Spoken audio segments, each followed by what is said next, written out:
ಭಕ್ತಿಯ ವಿಧಗಳು. ಪರಿಶುದ್ಧ ಭಕ್ತನಿಗೆ ಇರಬೇಕಾದ ವಿಶೇಷ ಅರ್ಹತೆ ಎಂದರೆ ನಿಶ್ಚಲವಾಗಿ ಕಾಲ ಅಥವಾ ದೇಶಗಳನ್ನು ಗಮನಿಸದೆ ಸದಾ ಕೃಷ್ಣನನ್ನು ಕುರಿತು ಯೋಚನೆ ಮಾಡುವುದು.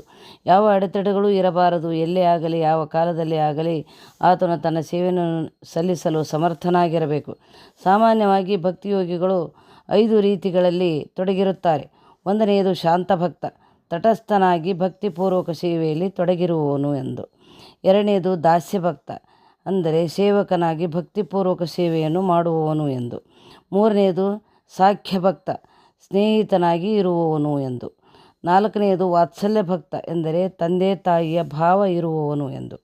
5ನೇದು ಮಾಧುರ್ಯ ಭಕ್ತ, ಅಂದರೆ ಪರಮಪ್ರಭುವಿನಲ್ಲಿ ದಾಂಪತ್ಯ ಪ್ರೇಮ ಭಾವವನ್ನು ಇಟ್ಟುಕೊಂಡಿರುವವನು ಎಂದು. ಇವುಗಳಲ್ಲಿ ಯಾವುದಾದರೊಂದು ರೀತಿಯಲ್ಲಿ ಪರಿಶುದ್ಧ ಭಕ್ತನು ಪರಮಪ್ರಭುವಿನ ದಿವ್ಯ ಪ್ರೇಮಪೂರ್ವಕ ಸೇವೆಯಲ್ಲಿ ನಿರತನಾಗಿದ್ದು ಪರಮಪ್ರಭುವನ್ನು ಮರೆಯಲಾರ. ಆದ್ದರಿಂದ ಅವನಿಗೆ ಪ್ರಭುವು ಸುಲಭವಾಗಿ ಲಭ್ಯನು. ಪರಿಶುದ್ಧ ಭಕ್ತನು ಪ್ರಭುವನ್ನು ಒಂದು ಕ್ಷಣವೂ ಮರೆಯಲಾರ. ಹಾಗೆಯೇ ಪ್ರಭುವು ಶುದ್ಧ ಭಕ್ತನನ್ನು ಒಂದು ಕ್ಷಣವೂ ಮರೆಯಲಾರ.